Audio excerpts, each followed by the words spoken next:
Saturday afternoon in the United States, Saturday night in Russia, from Russia with Love, the all-time great light heavyweight and the light heavyweight king, Dmitry Bivol, was able to dominate, win 120-107, not even close to there being 1 minute of the fight that Michael Efiert won.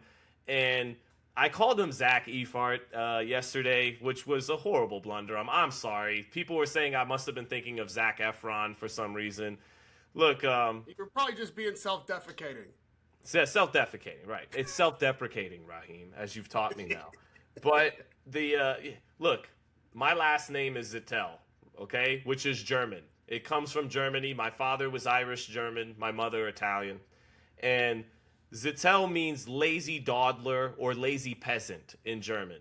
I don't know why we got bestowed with this name. Sometimes I live up to it. My theory is that I once had a great something who had a big penis that screwed the king's wife, and he said, "Your whole lineage now will be. This is your punishment. Your whole lineage is called Zittel."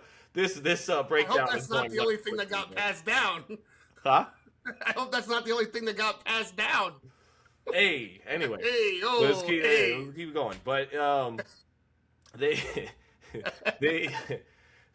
but the Germans, unless they're Armenian like Arthur Abraham and they're a transplant, or else they're a brother like Abbas Barral, we're not that good at boxing. Now, I would like to think the Italian and Irish side in me saves me a little bit in the little bit of hands that I have, okay? And yes, Michael Efiert would destroy me in any fight, so I'm just trying to be funny here. But between Alim Begic, probably Begic, because he's not Russian, he's German, against Hamza Shiraz last week and Michael Efiert this week, the Germans are not very good at boxing except for Max Schmeling in the 30s, okay? So they just... Well, Felix Sturm. Okay, shout out to Felix Sturm. Okay, shout out to Felix Sturm. But, I don't know anyways, they're better at making cars and doing science and some other things. So, anyway, but Dmitry Bivol was really sharp. I mean, sharp, sound, completely technically sound, efficient. Raheem, stop laughing so much. He was this got off to a crazy start. But he looked pretty good. I mean, yeah, the fight dragged on. It was kind of boring and monotonous. But Bivol, so sharp. I love the body work in the 5th and the 6th round. The occasional combinations he threw, very pinpoint. The defense, the step-back parry game, and then resetting with pressure. Anytime you reach for a shot, and it doesn't feel like you're reaching, because he'll stay right in front of you like this a lot of times, especially if he doesn't respect what's coming back. If you're not Arthur Beterbiev, basically, then he's right there. So you throw shots, he takes a step out, and he resets his range so quickly. He has the best my turn, your turn, like maybe in the game, where it's not like traditional make you miss and counter. He does do that sometimes. He will draw that line in the sand, and if you pass here comes a sharp right hand right down the pipe. He checked him with a left hook to drop. Well, not checked him, but you're so weary of the jab, you don't know when that angle's coming because you've got to defend against the jab so much. Jab is excellent, one of the best jabs in boxing. But it's more this my turn, your turn with that pendulum step where he steps out and then in a millisecond he's back in range and you're having to pay for extend yourself with the punches before you could even reset on defense 1, 2, 3 with the excellent hand speed. Great hand speed by Bivol. So yeah, the fight was kind of boring and dragged on. But he looked very sharp, and that's not even him going up to the gear a Benavidez or a Beterbiev would force him to go up to. So he's still the man to beat in the light heavyweight division. I think Benavidez can beat him, but that's not enough. It's got to actually happen. I can't just hypothesize this forever. So go ahead. You remember when we saw Brian Norman in his last fight in the return, and we were very impressed. We spoke about it glowingly, and some of the people in the comments like, yeah, but look at the opponent. What are you guys talking about? This doesn't mean anything. Blah, blah, blah, blah, blah, blah. I like this Bivol fight as an example of the other way you can come back and not make me that excited like I was against Brian or I was in the Brian Norman fight because of who he was fighting. This guy, Michael, we'll call him, was not at all an opponent of class to challenge Bivol, right? The difference between what you saw from Brian Norman, why I was so excited about that, was first of all, I thought physically Brian just looked stronger.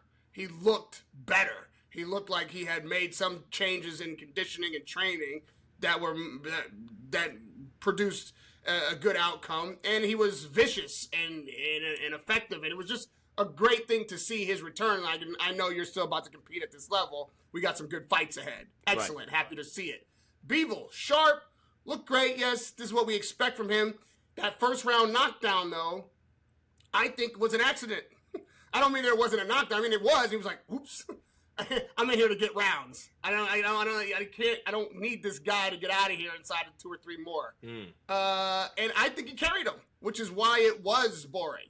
I think, fighters say it all the time. Trainers even more so. We need some rounds. We need to get rounds. And they sell but once you're in the heat of the action, usually your instinct clicks in. You're not here for overtime, all those kind of things. If opportunity is there, you take it. You get your hand raised, you get the highlight. Sure. And helps build excitement. Nobody's going to be raving about this Bivol performance that isn't able to break it down technically and talk about the inside game of boxing.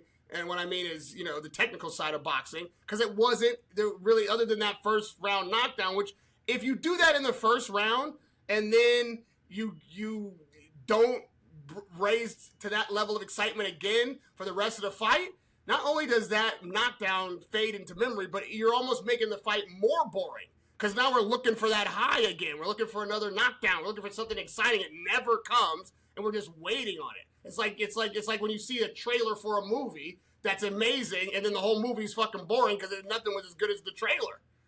That's what we saw. So yeah, okay. Bivol can do what we expect Bivol to be able to do. That was the takeaway. It was a good oil check for sure, though. And, he got a good oil check in. Exactly. Yeah. We came there to see a fucking drag race, and he showed us a tune-up. Yeah, but that is his MO in a number of his title fights. Sullivan Barrera, other ones where he might have stopped. God, now that fight was so long ago. Maybe he did drop and stop. Anyways, he's had a number of fights. He was a guy who had like 7 knockouts in his first 9 wins. He was kind of a knockout artist on the ShowBox days. And then once he got to the championship level, it became UD12, UD12, UD12, UD12. And it's not because he can't punch. He can punch. It's because that's his temperament. Like we were talking about Foster in the previous video. Like a lot of his temperament is to just bank rounds and do that. So, yeah, he may have carried him. You're right. But that is kind of what he does unless you force that another gear in him like Beterbiev did at times and like Benavidez would.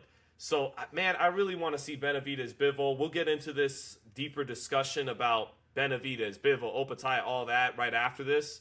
But, I'm hearing from people that are, pretty tapped in to the business of things that it's likely he will fight Beterbiev in a trilogy in Russia with Russian funding, not Saudi funding, in a big motherland fight. Yeah. Let me stop you, Sean. That's the teaser, because this is a whole conversation we're about to have.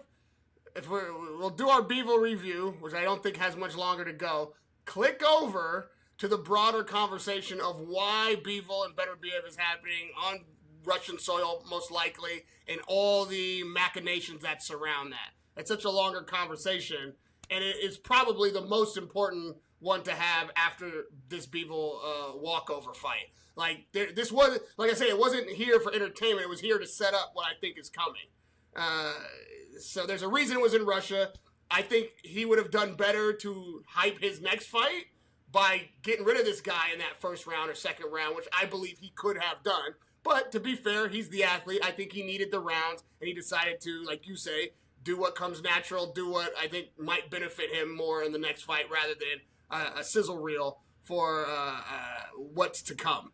But what's to come, that's a conversation. That's happening on the next reel.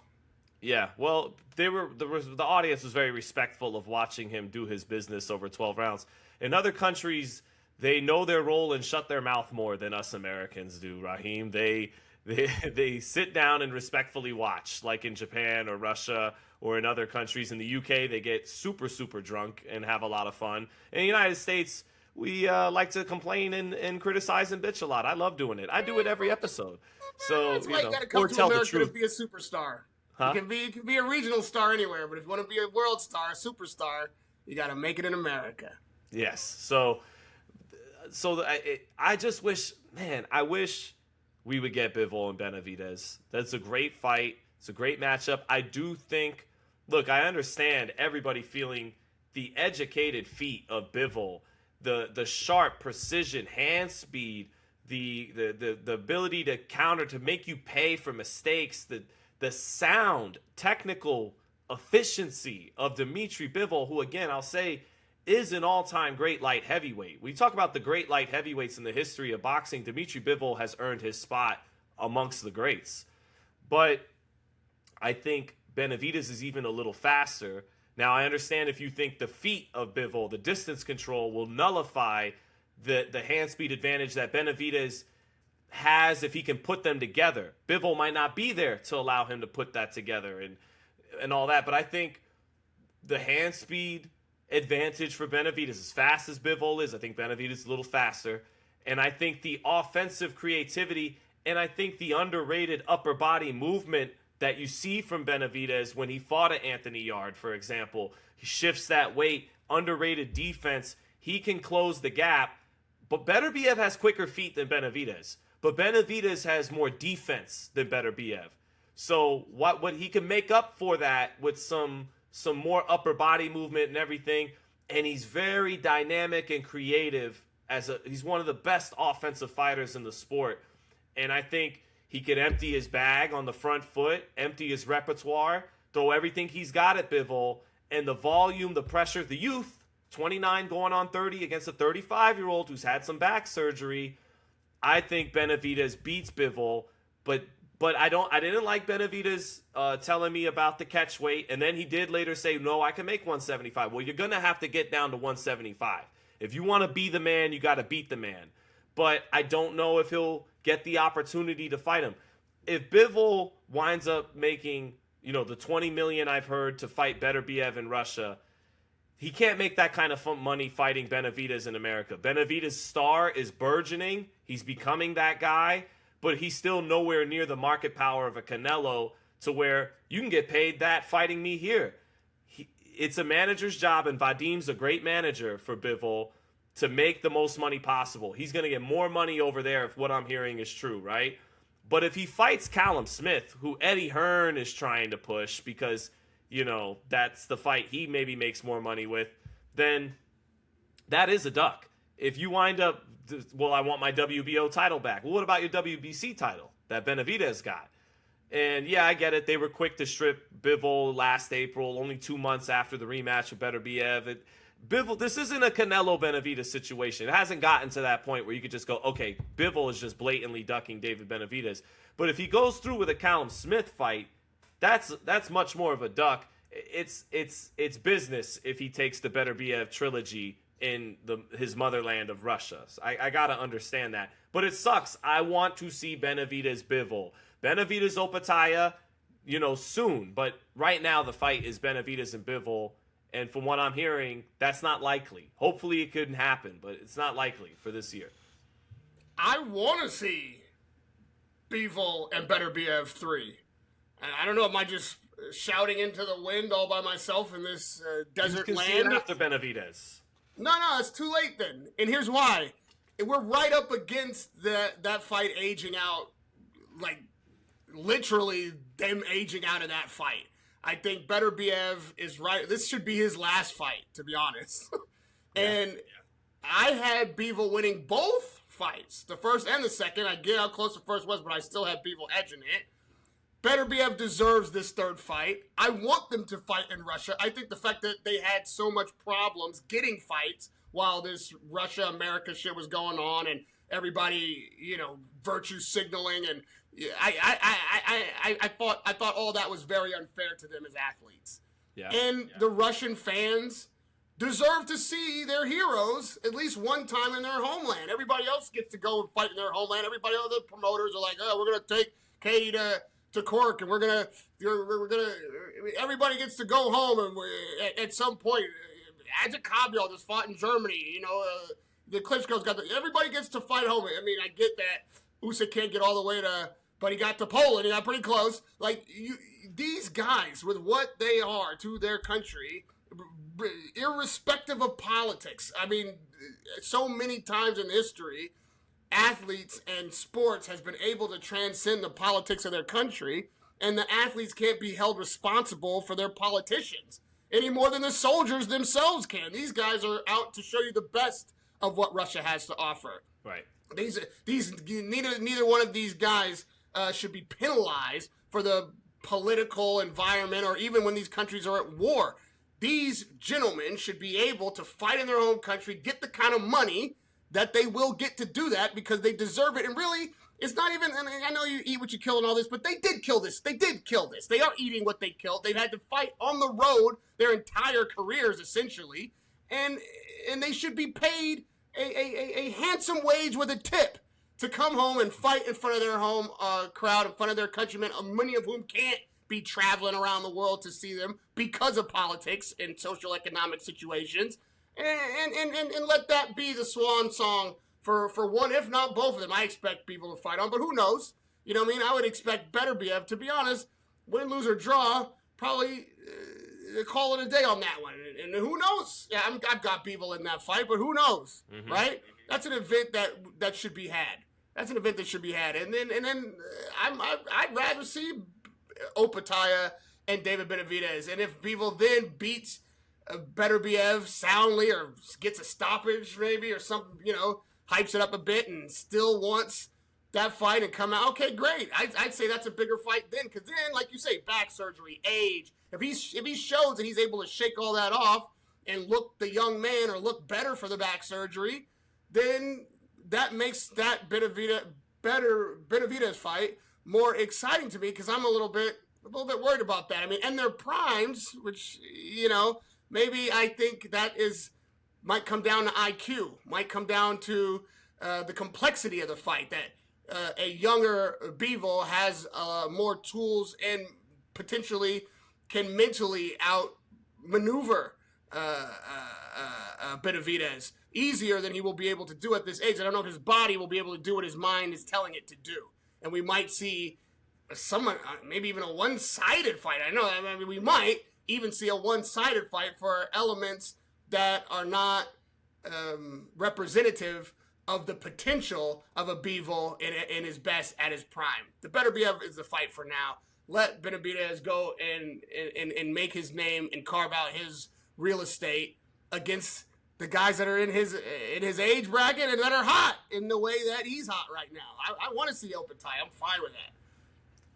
Fair enough. And then Benavidez's catchweight idea would actually make sense, because he would be the undisputed man at cruiserweight and Bivol would be the undisputed man at light heavyweight. So fair enough. What's funny about them, I remember we had a show, we went back and forth after the second fight, and you're like, well, what do you want them to do? If you don't want it, because I was like, well, this fight only got put together because it got subsidized by Turkey. And, I was getting in about fighters taking away fights. So I said, go fight in Russia. They're going to fight. No complaints. All right, go ahead. Go fight in Russia. I think that's it, bro.